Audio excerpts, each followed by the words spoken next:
মেয়েরা কি সুন্দর করে শাড়ি পরে, আর এদিকে আমি শাড়ি পরলেই হোঁচট খাই। লোক লজ্জার ভাই বলতে পারি নাই, শাড়ি পরলে না আমার কিরকম লজ্জা লাগে। সবাই শাড়ি পরে কত কমফোর্টেবল থাকে, আর এদিকে আমি মনে হচ্ছে শাড়ির সাথে কুস্তি করতেছি। আমার অস্বস্তি ফিল হয়, মনে হয় কি জানি একটা পরছি।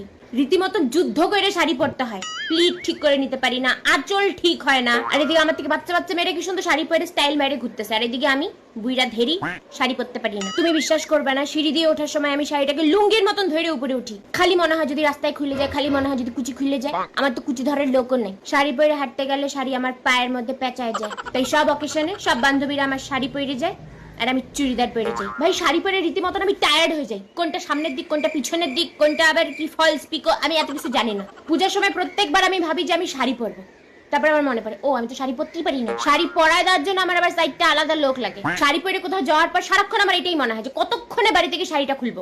অস্থির লাগে আমার। শাড়ি পরলে আমার গরম লাগে, কিরকম একটা